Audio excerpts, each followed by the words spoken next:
in the 11th round, where it looked like he could put a little bit of a clamp on the fight after that big 10th round, he let up. He let up the last 40 seconds, last minute, whatever it was. I didn't have a clock, but he let up. He let off the gas. And I thought to myself, he's going to be sorry for this maybe. And I thought he had all the momentum. And maybe he gave up the momentum a little bit. Maybe. So I was saying to myself, wow, I don't know. But maybe it's because he knows better than me. He's the one in his 35-year-old body. Maybe at 35 and all the accomplishments of his life, the journey of his life, 400 amateur fights, 2 gold medals, winning the title in his 3rd fight, even though he's only got 20-something pro fights, tough fights, top guys. He only fought top guys. Only fought top guys. Maybe after all that, at 35 years of age, in that 11th round, where Teddy Atlas expected him to just keep pushing the pedal to the metal, maybe he knew he couldn't. Maybe he knew he could. The bottom line is he let up. And then I think he lost his momentum. Because the 12th round, where I really said to myself, if he's going to put his stamp on his fight and grab this fight and put his hands around the throat of this fight, he's going to have to do what he did the last 2 rounds. Win the last round. And he did. And those are the words of Teddy Atlas. And let me counterpunch. I have to agree. I did see a let up in the 12th round.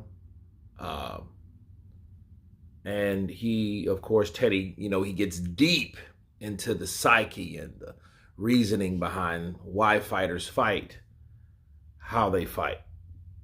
But I'll say this.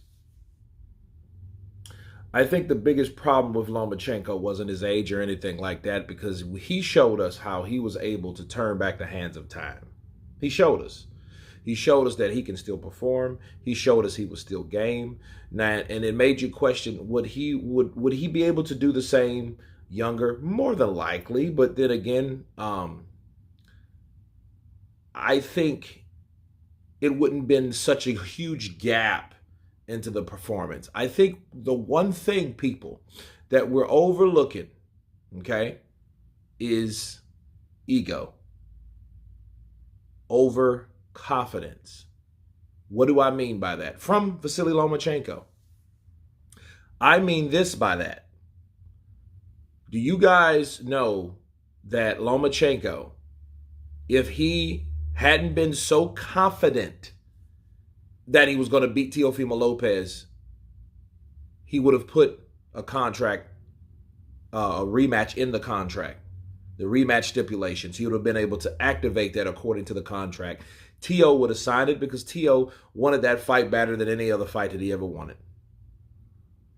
And he didn't. And I think the same reason that Lomachenko, people, let off the gas in the fight with Devin Haney and the fights where he just stopped and kind of reset and really felt he didn't need to do anymore was the same reason he did not put the stipulations of rematch in the contract of fighting Teofimo Lopez. I think those things go hand in hand. Counterpunch. I think Loma knows he's good. Loma knows he's fit or he's able to do certain things. He knew what he did in that ring. He knows how to box. He's been doing it for a very long time. And I think because he knows and because he's sure of himself, he overlooked the idea based on his overshadowment of ego and confidence that he could be robbed, which by now he should know, hey, this shit could happen to even me, Lomachenko, the legend of the Olympian Games. Right? I mean, he should have known that, and he didn't. And that just shows you where ego and all that will take you. It does not help you. You have to be aware, and you have to understand this could happen to you. You could be robbed, or you could be looked at as the old guy, and being the old guy, because Loma probably doesn't look at himself being old. He looks at himself as, hey, I'm still game, I'm still a good fighter, Okay, but at the end of the day, you're fighting some other guy for the belt. You have to show without a shadow of doubt to everybody. You have to really overstage it. You have to overkill it. You have to do everything in excess. Because if you don't, if you take time to do what you did, Devin Haney pretty much responded to the things that he could respond to based on his own ability. Okay? And that's what made the fight what it was. Was Loma able to do things that other fighters couldn't do to Devin Haney? Of course he could. And because he knew he could, he thought he was going to win a damn decision based on what? His overconfident thinking. Okay? Now, there's another part to this, but I wanted to make this video from Teddy. You guys tell me what you think of Teddy Atlas's breakdown portion of this fight. Of course, please subscribe. And you guys been Counterpunch. Peace!